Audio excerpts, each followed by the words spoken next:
जय हिंद स्टूडेंट, आज हम लोग फिजिक्स के 11th क्लास का फिजिक्स के चैप्टर नंबर 10 का लेक्चर नंबर 3 देखने वाले हैं।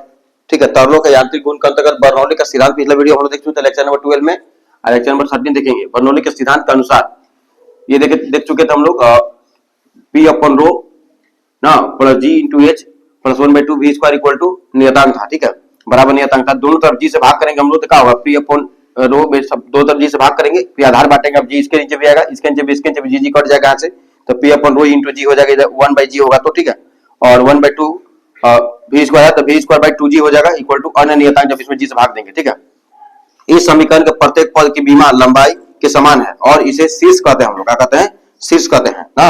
जैसे कि ये वाला बी वाला भाग है, दाब वाला भाग है, तो इसको शीर्ष दाब बोलेंगे। क्या बोलेंगे, P अपन रो जी को क्या बोलेंगे, शीर्ष दाब ना। और V स्क्वायर अपन 2G को क्या बोलेंगे, शीर्ष वेग बोलेंगे। क्या बोलेंगे, शीर्ष वेग, मतलब अधिकतम वेग। आप बस हम समझिए। ठीक है, द्रव को दबाना, लिक्विड होता है, एच बराबर का गुरुत्वीय शीर्ष ना।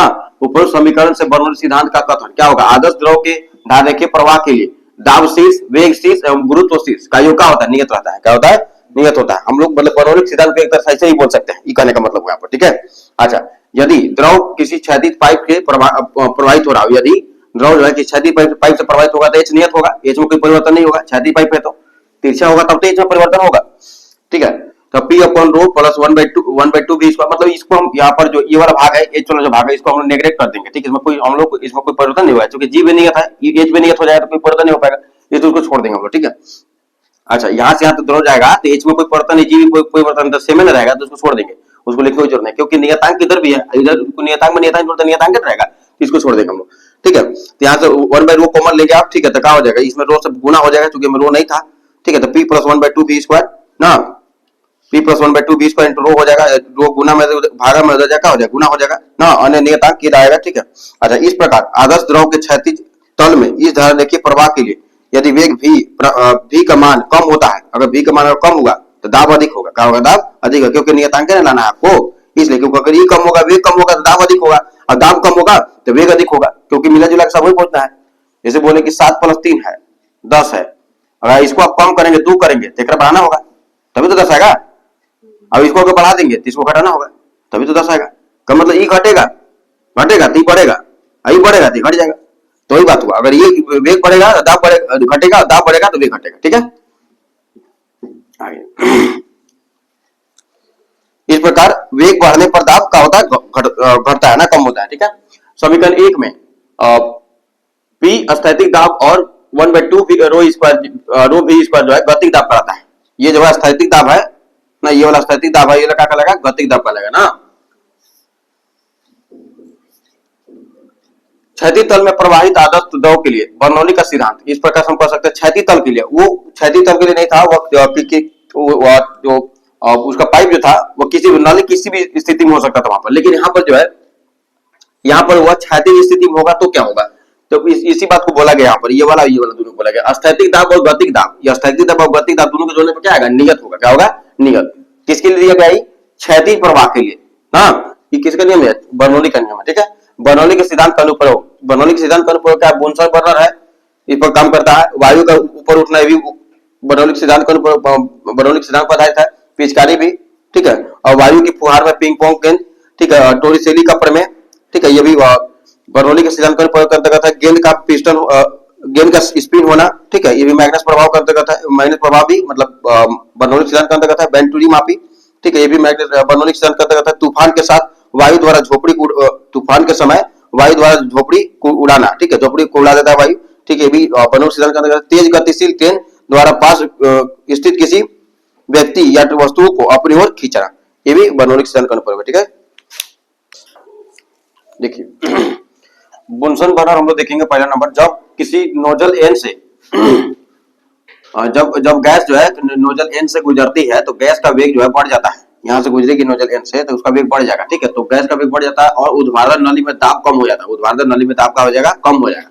ठीक है, इसलिए दाब का बाहर की वायु किनारे छिद्र से, ठीक है, बर्नर में प्रवेश करती है। बाहर की वायु जो किनारे छिद्र से आता है बर्नर में प्रवेश करेगा। ठीक है, उस कंडीशन में क्या होगा, गैस और वायु का मिश्रण, जब दोनों गैस और मिश्रण दोनों गैस और वायु दोनों मिल जाएगा, ऊपर की ओर बढ़ेगा दोनों। ठीक है, ऊपर की ओर बढ़ेगा तो क्या होगा, और बर्नर के सिरे पर पहुंच कर क्या होता है, जलने लगता है। बर्नर के सिरे पर पहुंच क्या होगा, जलने लगेगा। ठीक है, आगे वायु पत्र का ऊपर उठना। वायु पत्र ऊपर कैसे उठता है, वायु पत्र का, पीछे वायु लीजिए तो पत्रों में जोड़ दीजिएगा, ठीक है। वायु की आकृति वायु पत्र की आकृति ऊपर की ओर उत्तल तथा नीचे की ओर अवतल होती है, ऊपर के उठा हुआ होगा, ठीक है, नीचे को दशा हुआ। इसलिए ऊपर से प्रवाहित वायु को समान समय में निचली सतह की अपेक्षा लंबी दूरी तय करनी पड़ती है। निचली सतह की अपेक्षा जो नीचे वायु है, ऊपर वाला वायु है, तो ऊपर वाला को ज्यादा दूरी तय करना पड़ता है, ठीक है। इस कारण वायु पत्र के ऊपर वायु का वेग नीचे की वायु के वेग से क्या होता है, अधिक होता है। इधर का वेग का हो जाएगा, बढ़ जाएगा, नीचे वाला का वेग क्या होगा, कम होगा। इसलिए बर्नौली सिद्धांत के अनुसार वायु पत्र की ऊपरी सतह पर दाब निचली सतह से कम होता है। ऊपरी सतह पर दाब जो है निचली सतह पर क्या होगा, कम होगा। ऊपरी सतह पर दाब जो होगा निचली सतह, ऊपरी सतह पर दाब जो है वेग बढ़ जाएगा, दाब का हो जाएगा, कम हो जाएगा, ठीक है। यह दाबांतर वायु पत्र के ऊपर की ओर अतिरिक्त बल यानी आर लगाता है, अतिरिक्त बल की इसको आर लिखेंगे, ठीक है, लगाता है। इस बल का ऊर्ध्व घटक एल, ऊर्ध्व घटक एल है, वायु पत्र को ऊपर की ओर उठाता है, एवं क्षैतिज घटक डी जो है, क्षैतिज घटक डी जो है करेगा अग्रगामी बल लगाता है, इधर के ऊपर लगेगा, ठीक है। एक क्वेश्चन दिया है, किसी पाइप के एक सिरे के, ठीक है, एक सिरे का अनुप्रस्थ काट के क्षेत्रफल इतना दिया हुआ है तथा इस सिरे पर पानी का वेग इतना दिया हुआ है 2 मीटर प्रति सेकंड। यदि पाइप के दूसरे सिरे का अनुप्रस्थ काट का क्षेत्रफल इतना है तो बता पानी का वेग क्या होगा, ठीक है। तो यह आपका याद होगा, सांतत्य समीकरण बताए थे ना।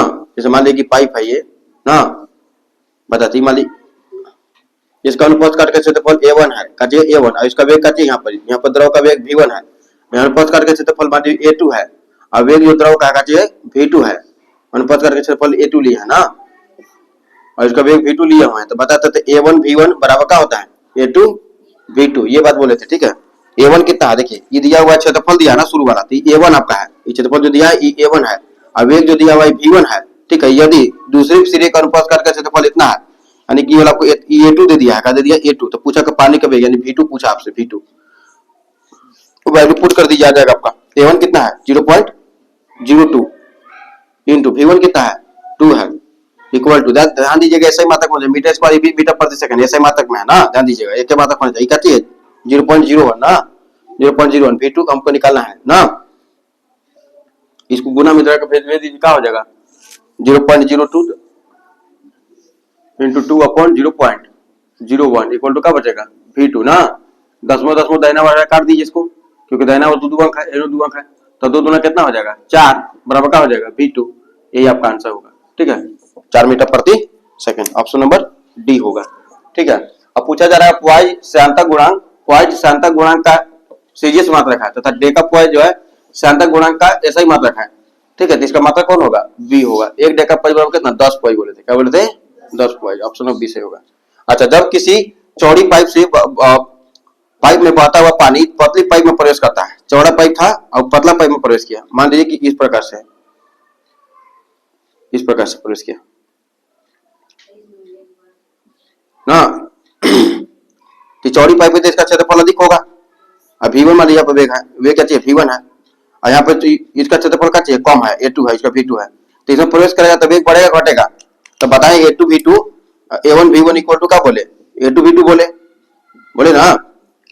तो अगर आप जैसे मान लीजिए कि 6 गुना 5 है ना और 10 गुना 3 है, तो देखिए इसको बढ़ा देती, इसको क्या करना पड़ेगा घटा दिया गया, तो कहने का मतलब कि जब किसी चौड़ी पाइप है तो यहाँ पर क्षेत्रफल ज्यादा है, चौड़ी पाइप मतलब a1 ज्यादा है यहाँ पर, ठीक है, पानी जो है पतली पाइप में प्रवेश करता है, पतली पाइप का इसका a2 कम हो जाएगा, तब ई वाला कम हो जाएगा तो क्या करना होगा इसको बढ़ाना होगा ना, तो वे क्या हो जाएगा बढ़ जाएगा, वे क्या होगा बढ़ जाएगा, वे क्या बोले इसको जैसे हम इसको हम लोग बढ़ा दिए तो इसको क्या करना पड़ा इसको घटाना पड़ा, तो उल्टा होता है, एक बढ़ता दूसरा घटता है, तब पानी का वे क्या हो जाएगा बढ़ जाएगा, क्या हो जाएगा बढ़ जाएगा। सोचिए ना इसमें जाएगा तो बहुत तीव्र गति से प्रवेश करेगा, ठीक है, ऑप्शन नंबर बी होगा। तब तो मिलते हैं नेक्स्ट वीडियो में, थैंक्स फॉर वॉचिंग।